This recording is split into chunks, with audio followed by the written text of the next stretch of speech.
Wish U a very good morning. मैं सुरेंद्र कुमार आज मैं उपस्थित हूं क्लास 10+2 की विस्टास बुक का नेक्स्ट स्टोरी लेकर, नेक्स्ट लेसन लेकर। And the name of the lesson is should wizard hit mommy. Should wizard hit mommy, written by John Updike, an American writer. John Updike is an American novelist, poet, and a short story writer. He is a famous short story writer. And here, this story, the present story, Should Wizard Hit Mommy, is also a short story, a wonderful story. He has won so many prizes for fiction and literature. So he is a famous short story writer of America. आइए अब हम बात करते हैं कि उन्होंने जितनी भी राइटिंग्स लिखी हैं उनका कंसर्न है sufferings of common man of America, A common American. उसकी सफरिंग और कंसर्न्स के बारे में उन्होंने अपनी स्टोरीज लिखी हैं और उनकी एक बहुत ही फेमस सीरीज है, सीरीज ऑफ स्टोरीज, जो है रैबिट स्टोरीज और रैबिट सीरीज। ये बहुत ही फेमस सीरीज है उनकी। यहां हम बात करें present story should wizard hit mommy, written by him. अगर हम इसकी थीम की बात करते हैं, जहां तक इसकी थीम है, बहुत ही सुंदर थीम लिए हुए ये स्टोरी। थीम का पहला पॉइंट है चाइल्डिश इनोसेंस। इस स्टोरी में एक छोटी सी लड़की जो के माध्यम से चाइल्डिश इनोसेंस को दिखाया गया है, दर्शाया गया है। उस बच्ची की क्यूरियोसिटी को दिखाया गया है। All the children are very much curious. वो बहुत क्यूरियस होते हैं, बहुत कुछ जानना चाहते हैं और जैसे जैसे वो ग्रो करते हैं प्रश्नों की झड़ी लगा देते हैं। अपने पेरेंट्स, अपने टीचर्स, अपने रिलेटिव्स, अपने फ्रेंड्स से बहुत सारे प्रश्न वो पूछते रहते हैं to pacify their curiosity. Next is parental authority.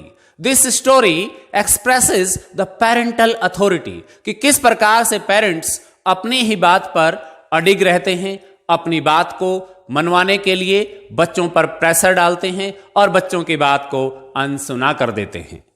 Next है इंपॉर्टेंस ऑफ ओरिजिनलिटी। हमारे जीवन में ओरिजिनलिटी एंड इंडिविजुअलिटी, ओरिजिनलिटी और इंडिविजुअलिटी का क्या महत्व है इस स्टोरी से दिखाया गया है। नेक्स्ट है we shouldn't be ashamed of our natural attributes, और नेचुरल क्वालिटीज। हर किसी की अपने अपने नेचुरल एट्रीब्यूट्स होते हैं। किसी को भी अपने नेचुरल एट्रीब्यूट्स पर कभी भी शर्मिंदा नहीं होना चाहिए। कई बार किसी बच्चे का कलर एंड कॉम्प्लेक्शन कुछ और हो सकता है, कोई बहुत सुंदर हो सकता है, कोई दिखने में बहुत सुंदर नहीं हो, ऐसा भी हो सकता है। किसी की हाइट बहुत अधिक हो सकती है, किसी की हाइट कम हो सकती है। It doesn't matter, it is a natural attribute. These are the natural attributes of individuals.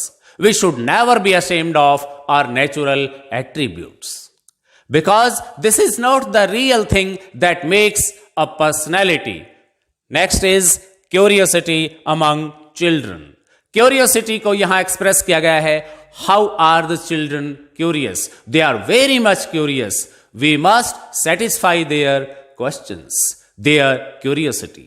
This is the basic theme of this story, जो इस स्टोरी में बताई गई है। आइए अब हम इसी थीम को उन कैरेक्टर्स के माध्यम से एक्सप्रेस करने की कोशिश करें। Who are the characters of this short story? First of all, जहां तक इसके कैरेक्टर्स की बात है, there are 6 basic characters of this story. First one is Jo, and the complete name of Joe is John, J-O-A-N-N-E, John, but in short, say is known by the name Joe. उसे जो कहते हैं। Joe is a 4 years old girl, एक girl child है जो 4 वर्ष की है। Very much curious, बहुत क्यूरियस है, and has started going to a nursery school. अभी अभी उसने नर्सरी स्कूल जाना शुरू भी कर दिया है। And she is a blue eyed girl, एक नीली आंखों वाली लड़की है। As she resembles her mother, जैसे कि उसकी मदर की। नेक्स्ट है जैक एंड क्लेयर। जैक इस जो के फादर हैं, एक पर्सन है जोज फादर, जो यूजुअली सैटरडे नैप्स में जो को शॉर्ट स्टोरीज सुनाया करते थे आउट ऑफ हिज हेड, खुद बनाकर अपनी ही शॉर्ट स्टोरीज सुनाया करते थे जो को। Claire is Jo's mother and Jack's wife, Jack की वाइफ हैं और जो की मदर हैं, जो कि 6 मंथ प्रेग्नेंट भी हैं, 6 मंथ प्रेग्नेंट हैं। जॉर्ज पेरेंट्स हैं जैक एंड क्लेयर। इस प्रकार से हम कह सकते हैं जैक एंड क्लेयर जो हस्बैंड वाइफ हैं, जो एक कपल है, उनका एक लड़की है जो, एक उनका लड़का है Bobby. Bobby is George brother, 2 years old, means 4 years old daughter Jo and 2 years old son Bobby, and she is pregnant, 6 months pregnant. MCQs में इस तरीके के क्वेश्चन आपसे पूछे जा सकते हैं, इसलिए हम बात कर रहे हैं इन कैरेक्टर्स के, कैरेक्टरिस्टिक्स के, एट्रीब्यूट्स की। Next is Roger skunk. इसमें एक अमेरिकन क्रिएचर है स्कंक, जिसका काल्पनिक नाम है, इमेजिनरी नाम है Roger skunk. Roger skunk is an American creature with a very bad smell. उसमें बदबू आती है। उसकी ओरिजिनलिटी, उसका नेचुरल एट्रीब्यूट है, उसकी इंडिविजुअलिटी है कि वो बहुत ही ज्यादा बदबूदार क्रिएचर है। नेक्स्ट है an old and wise owl. इस स्टोरी में एक बूढ़ा और बहुत ही बुद्धिमान उल्लू है, आउल है, who lives on the tip top of a big tree in the forest, जो जंगल में एक बहुत बड़े पेड़ के टिप टॉप पर रहता है। And one is a wizard, जो एक जादूगर है, एक मैजिशियन है, जो कि व्हाइट बियर्ड लिए हुए, जिसकी लंबी व्हाइट बियर्ड है और ब्लू पॉइंटेड कैप है विद ए वैंड, और हाथ में एक जादू की छड़ी रहती है। He lives in the forest in a white house, जो कि व्हाइट हाउस में रहता है। एंड बहुत सारे जो दुखी लोग हैं, जो परेशान हैं, मैजिक से उनकी प्रॉब्लम्स को दूर करते हैं और बदले में उनसे पेनीज ले लेते हैं, पैसे ले लेते हैं। These are the 6 main characters of this story: Zo, Jack and Claire, Bobby, Rosa Skunk, an old and wise owl, and a wizard. आइए अब हम इस स्टोरी की समरी डिस्कस करते हैं, जिससे आपको इस शॉर्ट स्टोरी की थीम और इसकी समरी का पता चलेगा। डियर स्टूडेंट्स, आइए अब हम इस स्टोरी की समरी पर चर्चा करें, इसकी समरी से इस स्टोरी को जानें। इस स्टोरी में जैक एंड क्लेयर नाम का एक कपल होता है, जो कि कहीं अपने घर में पेंट करने का काम कर रहा है। पेंट करते करते उनकी जो एल्डर डॉटर है, जिसका नाम जो है, जो 4 years old है, वो उनको परेशान करती है। जो की वाइफ क्लेयर जो को कहती हैं कि इसे सुला दो, let her sleep and then we shall work together. Jack उसे सुलाने चले जाते हैं। ऑल्दो जैक को अपनी वाइफ जो 6 months प्रेग्नेंट है क्लेयर, उसकी भी बहुत चिंता है, उसको काम करवाने में, उसको हेल्प करवाना वो चाहते हैं, लेकिन जो के परेशानी की वजह से वो काम नहीं कर पाते हैं। जो को सुलाने के लिए जैक चले जाते हैं और उसे उसके बेड पर सुला देते हैं।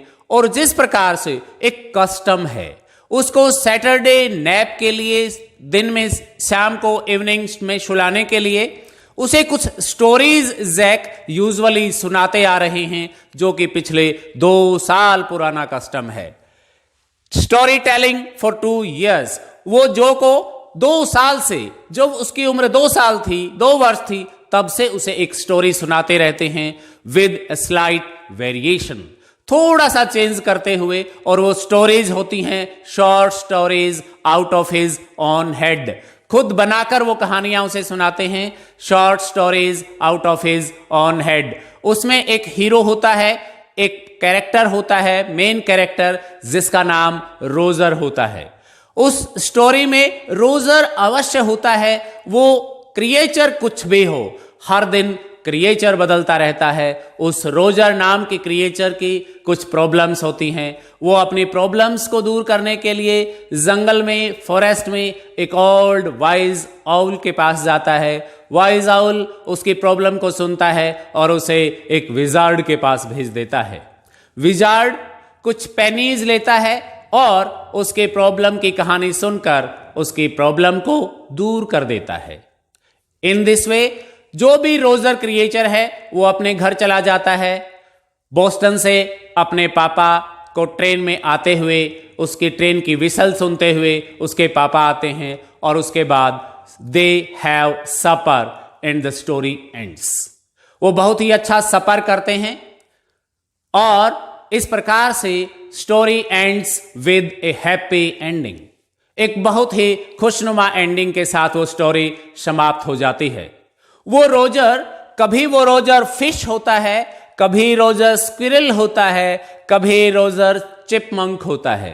अर्थात रोजर नाम तो अवश्य होता है, उसके साथ साथ ये क्रिएचर बदलते रहते हैं, उसकी स्टोरी के पात्र बदलते रहते हैं। हर दिन एक नई story with a new problem, and they go to the wise owl for the solution of their problems, and the wise owl sends them to a wizard for the solution of their problem. And in this way they have a happy ending of the story, जो खुश हो जाती है। और इस प्रकार की कहानियां जो 2 वर्ष से सुनती आ रही है। परंतु अब होता क्या है, आज जब क्लेयर जो जैक को कहती हैं कि जाइए इसे सुला दीजिए, एक स्टोरी सुना दीजिए, जो तुरंत तैयार हो जाती है, जो अपने बेड पर लेट जाती है। और आप जानते हैं स्टोरी का प्लॉट क्या होता है, स्टोरी का प्लॉट कैसे रचा जाता है। अब चूंकि जो 4 साल की हो चुकी है, now she has become 4 years old and she has started to go to school, to a nursery school. Nursery school उसने जाना भी शुरू कर दिया है। And she had started questioning, और सवाल भी पूछना उसने शुरू कर दिया है। She is very much curious, वो बहुत ज्यादा क्यूरियस है, जिज्ञासु है, जानना चाहती है। आज की स्टोरी, जैक अपनी बेटी जो को, जो कि 4 साल की हैं, एक स्टोरी सुनाना शुरू करती हैं। और आज स्टोरी में के प्लॉट की रचना में हेल्प करती है जो एक 4 साल की बच्ची जो 2 साल से रोजर्स की डिफरेंट कहानियां सुनती आ रही थी with the same characters with a slight variation, आज अपने पापा की हेल्प करती हैं उस स्टोरी को आगे बढ़ाने में, उस स्टोरी के प्लॉट को रचने में, कंस्ट्रक्ट करने में। जैक कहते हैं, बताओ बेटा आज हम कौन सी स्टोरी करने जा रहे हैं। तो इस प्रकार से जो कहती है, थोड़ा सा सोचते हुए, रोजर स्कंक। आज हम कहानी सुनेंगे रोजर स्कंक की। हो सकता है उसने उस स्कंक के बारे में, उस क्रिएचर के बारे में नर्सरी स्कूल में कहीं सुना हो। The creature having a very bad smell, बहुत ही बैड स्मेल लिया हुआ वो creature Roger skunk, who has no playmates, no friends in the forest, जिसका कोई दोस्त नहीं, कोई साथी नहीं। नोबॉडी प्लेज विद हिम, कोई उसके साथ खेलता नहीं। और कम्स क्लोज टू हिम, और ना ही उसके पास आता है। Everybody leaves him alone crying, और वो रोने लगता है। आपने देखा होगा अपने घरों में छोटे बच्चों को, चिल्ड्रन को कार्टून की मूवीज या cartoon games, cartoon plays, cartoon serials बड़े अच्छे लगते हैं। चिल्ड्रन की ये इंट्रिंसिक क्वालिटी होती है, इनहेरेंट क्वालिटी होती है कि दे अट्रैक्ट कार्टून्स, बर्ड्स, या फिर इस तरीके की short stories they like very much. आपने भी अपनी ग्रैंड मदर, अपनी मदर, अपने ग्रैंडफादर से कहानियां अवश्य सुनी होंगी, आपको बहुत अच्छे भी लगी होंगी। कहानियों में हम नेचुरली इंटरेस्ट लेते हैं। इस प्रकार से वो उस कहानी को आगे बढ़ाने में अपने फादर की हेल्प करती है और फिर पूछती है, oh very bad smell, nobody was playing with him, कोई नहीं खेलता था उसके साथ, जो कहानी में अपने आप को बहुत अधिक शामिल कर लेती हैं, बहुत ध्यान से। She was listening to the story intently, ऐसा सोच रही थी जैसे वही उसका कैरेक्टर जो है, वही वो लड़की जो है, वही वो लड़की रोजस स्कंक बन जाती है कहानी को सुनते सुनते, और रोजस स्कंक की प्रॉब्लम को अपनी प्रॉब्लम समझ लेती है। वो कहानी को इस तरीके से बढ़ाती है कि रोजस स्कंक, जिसका कोई फ्रेंड नहीं, अर्थात मेरा कोई फ्रेंड नहीं, क्या होता यदि मेरा भी कोई फ्रेंड नहीं होता, मेरे साथ कोई नहीं खेलता, तो कितना बुरा होता। रोजस स्कंक रो पड़ता है। इसके बाद कहानी को अपने आप जो आगे बढ़वाती है, वो अपने फादर से कहती है, क्या वो आउल के पास नहीं गया? यस, उसके फादर कहते हैं, he the roses skunk went to the wise old wise owl, उसके पास जाता है और कहता है, I smell very bad। Roger skunk owl से ये बताता है, आउल कहता है, it is obvious, yes, you give a very bad smell, it is clear, but what is the problem? He wants to change his smell. Then the owl advises him to go to the wizard across the dark woods in the swamp, who lives under an apple tree in a white house. Rosa Skunk goes to the wizard across the woods in the swamp, and under the apple tree he finds the white house. He knocks the door and asks and calls for the wizard. A little white man, the wizard, comes out of his home. Who is this? Very bad smell. Yes, I smell very bad. Nobody plays with me. Nobody is my friend. I leave very bad smell. I want to change my smell. Please help me. The wizard, the old man who has a white beard, a blue pointed hat, lived in a white house under the apple tree across the woods in the swamp, comes outside, takes him inside and helps him. And according to his wish, Rosa Skunk's wish changes his bad smell into a rose smell.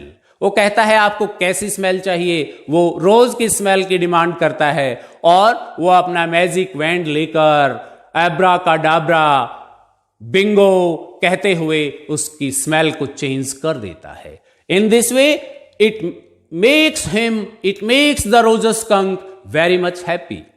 Then he starts going, but the wizard asks for 7 pennies. Give me my 7 pennies. Then the roses skunk says, I have no pennies. I have only 4 pennies. How can I give you 7? Then the wizard advises him to go to the magic well. वहां पर एक magic well भी है, एक जादुई कुआं है।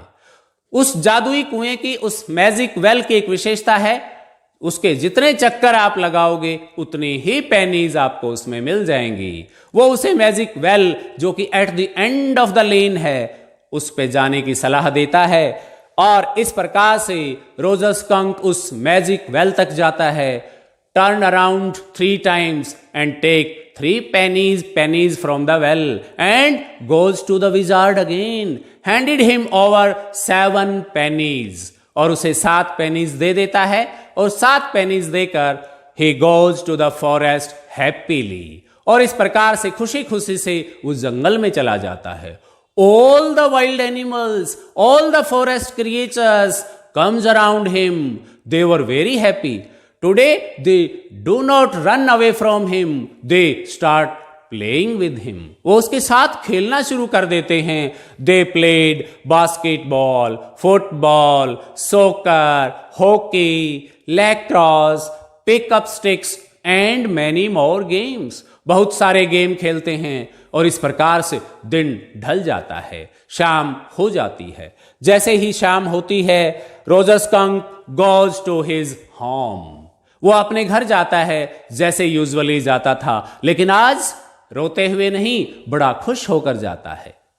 He goes to home but he finds his mom angry with him, लेकिन अपनी मम्मी को जैसे ही देखता है वो गुस्से में पाता है। सी आस्क्स दिस ऑफुल स्मेल, ये इतनी बदबू, गंदी बू कहां से आ रही है? रोजर स्कंक कहता है, mom this is not a bad smell, this is the rose smell. I have got it changed with the help of the old wise owl and the wizard. Who is that wizard? Who has changed your smell? You should have your natural attributes. You should have your natural attributes and qualities. You should never get them changed. And she goes in angry mood, she goes to the wizard again with the roser skunk and takes an umbrella with her. She hits the umbrella on the head of the wizard and challenges him and asks him to change the smell of roser skunk again, or change it into an original smell, that is the bad smell. And in this way the smell of roser skunk is changed into the bad smell again, the original smell again. In this way ये story Jack जो को सुना ही रहा है, लेकिन जो के दिमाग में बहुत सारे सवाल हैं। आइए हम चर्चा करें कि जो क्या पूछती है और स्टोरी का एंड किस प्रकार से होता है। इस प्रकार से ये स्टोरी एक अनहैप्पी एंडिंग के साथ खत्म हो जाती है, क्योंकि जो की मदर क्लेयर ऊपर काम कर रही है, जैक उसे स्टोरी सुना रहे हैं और रोजर स्कंक की मदर जो है वो उसको ले जाती है विजार्ड के पास। विजार्ड को अपने अम्ब्रेला से उसके हेड पर हिट करती है और वापस उसके ओरिजिनल स्मेल में चेंज करवा देती है। इस प्रकार से Roger skunk starts smelling bad again, फिर से वो वही बैड स्मेल के साथ अपनी ओरिजिनल स्मेल को प्राप्त कर लेता है। ये एंडिंग जो को पसंद नहीं आती, क्योंकि जो अब बड़ी हो गई है, अब वो तर्क वितर्क करने लगी है, अब वो क्वेश्चंस करने लगी है, अब वो अपने आप एनालिसिस भी करने लगी है और वो कहती है अपने फादर जैक से, I don't like this ending, बल्कि होना ऐसा चाहिए। वो कहते हैं wizard took his magic wand, कि विजार्ड को अपना मैजिक वैंड लेना चाहिए and hit the stupid mommy, और मॉमी को मारना चाहिए और कभी भी स्कंक की स्मेल को वापस बैड स्मेल में चेंज नहीं करना चाहिए। जो के यहां पर कुछ दूसरे विचार हैं और वो अपने डैडी जैक से कहती है कि वो जो स्टूपिड मॉमी जिसने वापस एक इतनी सुंदर रोज की स्मेल को फिर से बैड स्मेल में चेंज करवा दिया, who had made Roger skunk smell bad again, ये एंडिंग उसे बिल्कुल सही नहीं लगती। इसलिए वो विजार्ड के हाथों उस रोजर स्कंक की मॉमी को हिट करवाना चाहती है, उसे पिटवाना चाहती है और कभी भी रोज स्मेल को चेंज करवाने के पक्ष में नहीं है। वो कहते insisted on her father Jack to make a little change in the story, next story, अगली कहानी में कहता है कि आप इस प्रकार का चेंज करें, एक हैप्पी एंडिंग होनी चाहिए। इस प्रकार से वो मदर रोजर स्कंक की मदर जो को लगती हैं कि वो इनसेंसिटिव हैं, insensitive, cruel and stupid lady लगती है, जो इसने अपने ही बेटे की गुड स्मेल को दोबारा से बैड स्मेल में चेंज करवा दिया। लेकिन मदर का कुछ और ही पक्ष है। रोजर स्कंक की मदर कहती है you should never leave your natural attributes और नेचुरल क्वालिटीज, कि आपको कभी भी अपने नेचुरल जो वास्तविक जो भगवान द्वारा जो प्रकृति द्वारा दिए गए गुण हैं उनको कभी नहीं छोड़ना चाहिए। You should retain your originality, आपको कभी भी किसी मेकअप के चक्कर में नहीं पड़ना चाहिए। वो कहता है आपको अपनी ओरिजिनलिटी में विश्वास करना चाहिए, आपको अपनी इंडिविजुअलिटी में विश्वास करना चाहिए। This is the theme of the story. Never try to get rid of your natural attributes. इसके साथ साथ इस स्टोरी की थीम यह भी है कि always pay attention to the curiosity of children, to the questions of the children, and try to satisfy them. In this way, this is the end of this story, Should Wizard Hit Mommy, written by John Updike. Write the key points of the story in your notebooks, recap them, learn them, and get good marks in the questions based on the story in your coming examination. Thank you very much.